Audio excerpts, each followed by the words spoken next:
Bonjour à tous, bienvenue dans cette nouvelle vidéo du blog comment réussir sa vie.net. Ici Taha Mouline et aujourd'hui j'aimerais vous parler du lien entre la paresse et votre bonheur. En quoi la paresse peut-elle être un frein pour votre bonheur, pour votre épanouissement personnel et tout simplement pour vivre bien votre vie et vivre une vie dans laquelle vous vous sentez bien dans vos bottes. Donc la paresse, on peut dire que premièrement, quand vous avez la flemme, quand vous êtes paresseux, d'ailleurs j'ai parlé dans une de mes vidéos du sujet de la flemme, je vais vous mettre le lien de la vidéo juste en haut qui va apparaître.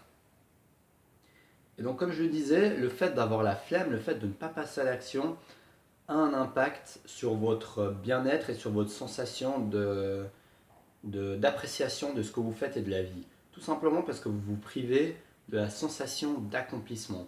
La sensation d'accomplissement est un des besoins de la pyramide de Maslow qui se trouve tout en bas de la pyramide mais qui n'est pas moins important. Ou tout en haut, je veux dire, enfin c'est pas le besoin le plus important. C'est un des besoins qui est en dernier dans la pyramide de Maslow.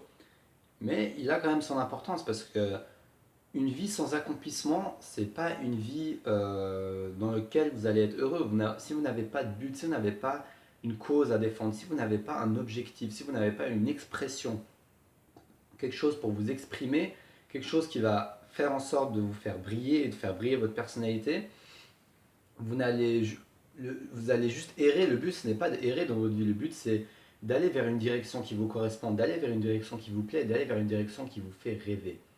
Donc la sensation d'accomplissement va vous manquer si vous êtes victime de paresse, c'est-à-dire je ne parle pas de petits moments de flemme que nous pouvons tous avoir momentanément, mais vraiment de vrais problèmes pour passer à l'action, un vrai problème, un vrai blocage, et puis une vraie tendance à être touché par la procrastination. Deuxièmement, la paresse a un lien avec votre estime de vous-même. Moins vous passez à l'action et moins vous accomplissez les projets qui sont importants en vous, qui correspondent à vos valeurs, et plus votre inconscient, votre esprit, vous-même, s'aperçoit que vous n'avancez pas vers vos rêves, que vous laissez votre vie défiler, et ça peut être un coup dur pour votre estime de vous-même. Le fait de voir que vous... C'est pas le fait que vous ne réussissez pas, mais c'est surtout le fait que vous ne vous donnez pas les moyens, vous ne passez pas à l'action régulièrement, pour vos objectifs, pour vos rêves et pour vous. Et ça, c'est justement, comme je l'avais dit dans une de mes vidéos, où je vous parlais des 3 astuces pour booster votre estime de vous-même. L'estime de soi est très important pour votre bien-être et votre bonheur. Donc si vous êtes victime de flemme, vous allez avoir tendance à avoir une moins bonne estime de vous-même et donc être moins heureux. Ensuite, quelque chose que personnellement j'ai remarqué qui me plaît énormément dans le fait de me dépasser, c'est la sensation incroyable que j'ai quand je dépasse mes résistances. Et ça, c'est vraiment c'est vraiment le principe qui m'a inspiré à tourner cette vidéo. C'est vraiment quand vous n'avez pas envie de faire quelque chose, quand vous avez la flemme de faire quelque chose et que vous le faites, comme j'en avais parlé dans l'autre vidéo d'ailleurs où je parlais explicitement juste de ce sujet, et bien vous vous sentez bien. Quand vous l'avez fait, vous vous sentez bien. Vous vous sentez heureux. Vous êtes heureux d'avoir fait ce que vous n'avez pas envie de faire à la base. Ce n'est pas que vous ne vouliez pas le faire par manque de passion. Le projet peut vous passionner, mais tout simplement, vous avez votre esprit qui aura toujours une tendance à vouloir chercher le confort, à vouloir chercher ce qui est confortable et ce qui ne le dérange pas. Et ce sera à vous de remettre en question, de prendre conscience de cette rigidité que nous avons tous en nous et de la dépasser afin de ressentir cette sensation incroyable de joie et de bonheur quand vous vous dépassez et quand vous passez à l'action, quand vous avez la flemme. Par exemple, vous avez la flemme d'aller au fitness, comme ça m'est arrivé plusieurs fois, et vous y allez quand même. Et au début, vous n'êtes pas motivé, et après la séance, vous êtes bien. Même pendant la séance, vous vous dites waouh, mais dire que j'étais en train de me dire avant que j'allais pas y aller pour X ou Y raison, j'étais en train de me trouver des excuses, genre oui, c'est vrai qu'aujourd'hui j'ai un peu de sommeil, je serai pas efficace à ma séance, alors que pendant ma séance j'étais comme une bête, j'étais à fond. Donc c'est vraiment ça, quand vous vous rendez compte de vos excuses et de votre résistance à l'action et que vous la dépassez, et ben ça vous rend, en tout cas moi ça me rend heureux et je pense que ça rend heureux la plupart des personnes qui dépassent leur résistance. Donc ça c'est également un point important et un lien entre la paresse et le bonheur. Ensuite, le quatrième point dont je voulais vous parler, donc je vous ai dit que c'était important pour votre sensation d'accomplissement, pour votre estime de vous-même, pour vous dépasser la paresse. Et donc on en revient au sujet de la procrastination. La procrastination est-elle un frein à votre bonheur? Eh bien je pense que oui. Je pense que si vous remettez au lendemain, je pense que si vous ne trouvez pas des solutions pour dépasser votre paresse, que ce soit changer d'activité, faire quelque chose qui vous plaît mieux, ou bien utiliser des stratégies comme faire les choses les plus chiantes, entre guillemets, qui vous mettent le plus de résistance en vous en premier dès le matin. Comme j'ai parlé d'une de mes vidéos, comment se réveiller en pleine forme le matin et de mes rituels, je vous mettrai le lien également en haut et dans la description de la vidéo. Et donc faire les choses en premier peut être une solution pour vaincre la procrastination.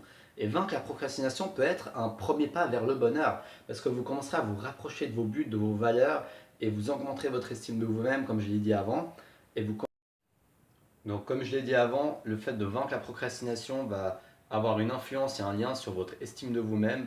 Vous sentirez que vous prenez en main votre vie, que vous êtes le responsable de votre vie, que vous passez à l'action pour vous. Vous allez sentir cette énergie positive qui émane à chaque fois que vous avancez d'un petit pas, un petit pas après l'autre. Et ça, le seul moyen d'y arriver, c'est de vaincre cette tendance à remettre au lendemain, de vaincre la procrastination. Et donc, pour arriver à ce but, j'aimerais vous proposer un exercice.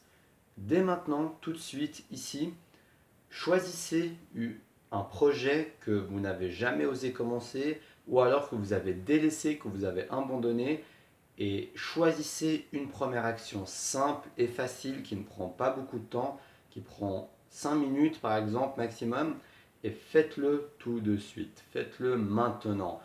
Dites-vous, je vais au moins faire cette simple action sans vous engager forcément à faire la suite, mais entrez dans le bain. C'est quand vous commencez à mettre le petit orteil dans l'eau froide que vous arriverez à mettre votre pied dans l'eau froide, puis votre jambe, puis la deuxième jambe, et puis tout votre corps. C'est de cette manière que j'aimerais que vous passiez à l'action et que vous fassiez le premier pas pour vaincre, du moins maintenant, la procrastination, pour commencer à être en action. Et qui sait, ça peut créer un cercle vertueux et vous motiver à encore continuer à passer à l'action et à re-rentrer dans l'eau froide et dans votre projet. Donc voilà, faites ça tout de suite maintenant après la vidéo, n'attendez pas parce que le lendemain c'est le cimetière de vos objectifs. En général, quand on reporte au lendemain, c'est que nous avons de grandes chances de ne jamais le faire, en fait, de toujours reporter au lendemain, donc passez à l'action. Et puis si vous voulez aller plus loin dans le sujet de la procrastination, vous pouvez recevoir ma vidéo exclusive sur comment vaincre la procrastination et vous recevrez également une autre vidéo sur comment avoir confiance en soi. Il vous suffit de vous inscrire à ma newsletter, je mettrai le lien dans la description de la vidéo et également en haut qui va apparaître ici maintenant. Donc voilà, merci à tous d'avoir regardé ma vidéo, je suis très content d'avoir partagé ce lien entre la paresse et le bonheur. Le bonheur c'est quelque chose de très important dans votre vie, l'épanouissement personnel et c'est important de savoir les facteurs qui l'influencent. Alors je vous dis à la prochaine pour une prochaine vidéo. Ciao.